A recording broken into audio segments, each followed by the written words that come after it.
I'm all about a happy ending, but these movies were neither the time nor place. Every step I have taken since I was that child on the bridge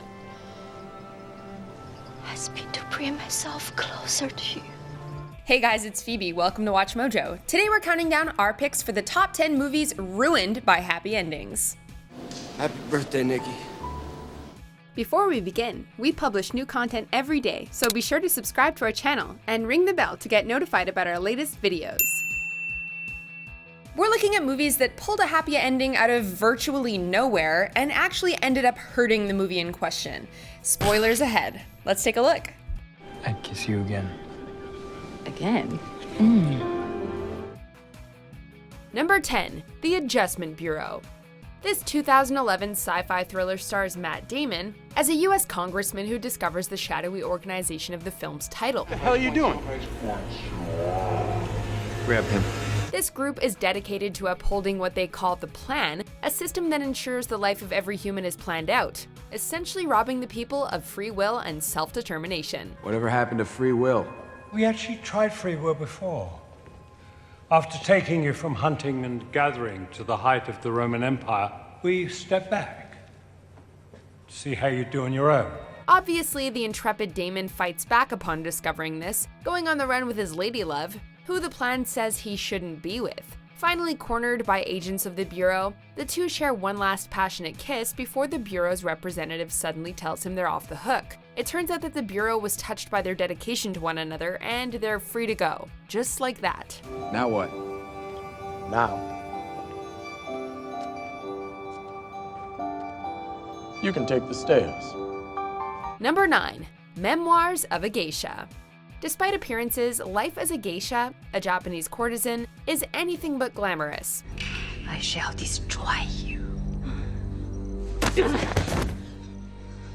Arthur Golden's novel attempted to highlight the truths of life as a geisha, and ended up with its heroine getting something other than a picture-perfect storybook ending. We must not expect happiness solely.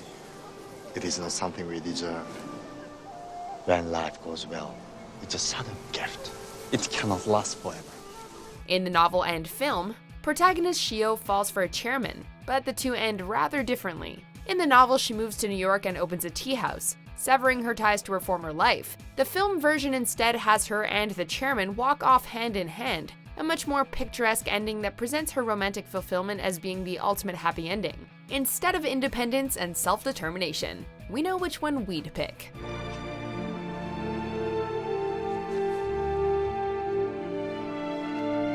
Number 8. Savages. Is there anything more infuriating and lazy than the "it was all a dream" ending? As if the film itself weren't bad enough, this mostly forgotten thriller from Oliver Stone seemingly ends up with the heroes, a trio of small-time drug dealers in a polyamorous relationship, dying of a self-inflicted overdose.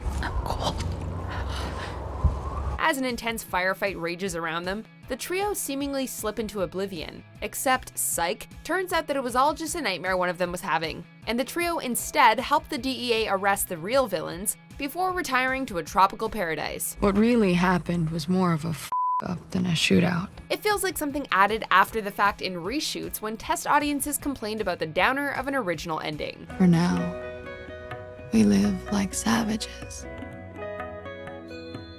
Beautiful savages. Number 7. The Vanishing. The remake of a French-Dutch film, this late 90s mystery follows a man determined to uncover the truth of his girlfriend's disappearance 3 years prior. You're still looking for her? Yes, I am. Eventually, he's confronted by a man claiming to be the perpetrator, and he's forced to retrace his girlfriend's steps in order to find out what was done to her. In the original version, this culminates with our poor hero buried alive. But the American remake has him escape the grave, kill the kidnapper, and get rich by selling his story to a publishing company. Well, I thought there was a terrific story there before, but now I think it's an out-and-out smash. All it needs is for you to write it. Yikes. The original director must have been furious at this change to the ending. Psych! In an odd twist, it turns out the remake and the original were directed by the same guy. Can you really walk away from finally knowing the answer? Number 6. Source Code. After a terrorist bombing destroys a commuter train, A US Army captain is brought in to enter an experimental device that allows him to relive the last 8 minutes of the life of one of the passengers in an alternate reality. Look, I can see that you think you know me, but I don't know who you are. My name is Captain Coulter Stevens. I fly helicopters for the US Army in Afghanistan. Armed with this ability, he must discover the identity of the bomber before he can strike again. But along the way, our hero falls in love with one of the passengers. You'd think that their romance would be doomed from the start, given that the woman is already dead. Everything's gonna be okay. But love must prevail, and the film contrives to keep them together by having our hero save the day, only to fall into a coma and live on in an alternate timeline. I think we should stay here for a while. This feels like exactly where we're supposed to be, doesn't it? Number 5. The Dark Knight Rises. Child of Ra's al Ghul may decline. But he's not the child of Ra's al Ghul. I am.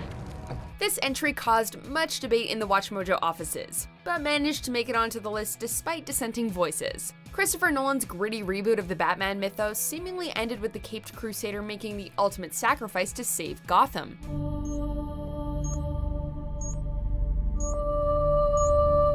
After all, if you're trying to play Batman realistically, his chances of living to see retirement are pretty low. But at the last second, the film pulled a happy ending out by having Bruce turn up alive and well in Florence, having apparently survived the nuclear blast he seemingly died in. Look, we get that Batman is prepared for anything, but where was he stowing that bat radiation suit exactly? Let's just pretend Alfred merely imagined seeing Bruce and Selina.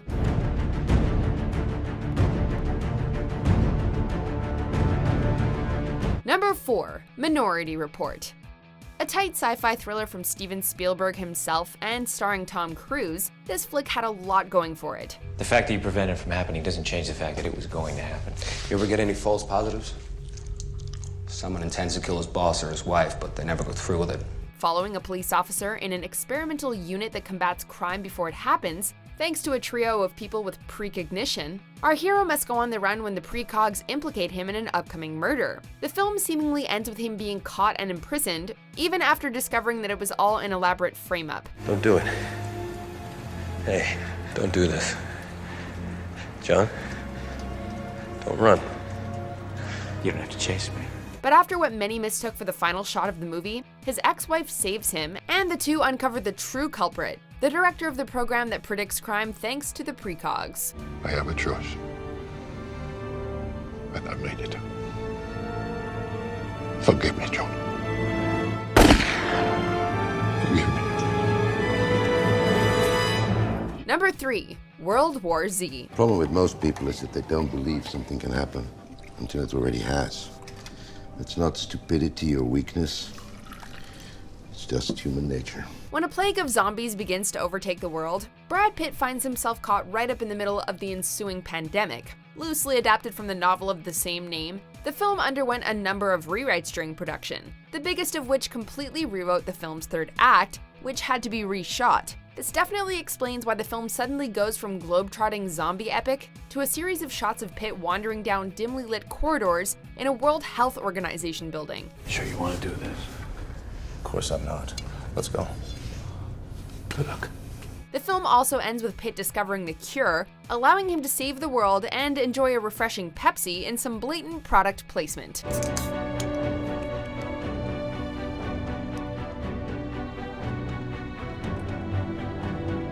Number 2. War of the Worlds.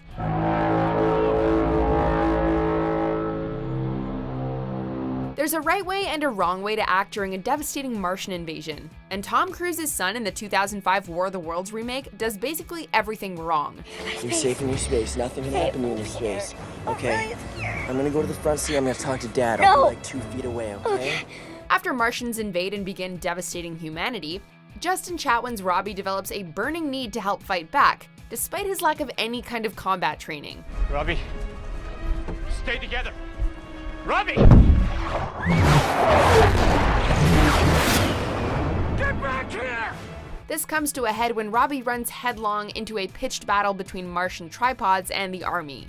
Don't do this. I want to be I here. know you want to fight. I need to see this. I know it seems like you have, but you don't. Please You let don't. me go. Sounds like a death sentence, right? Well, apparently not, as Robbie turns up completely unharmed in the film's closing moments. Like, not a scratch on him. Admit it, Robbie. You hid in a ditch and got lucky, didn't you?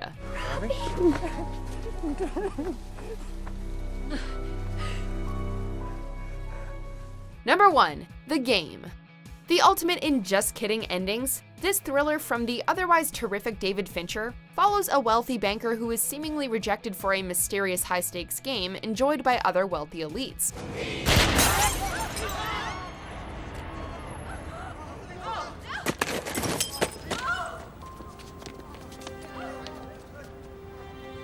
You shot him. Not long after, his life begins to fall apart under mysterious circumstances, dodging armed goons, finding himself buried alive, and seemingly driven to suicide. Our hero's goose is seemingly cooked until the final twist.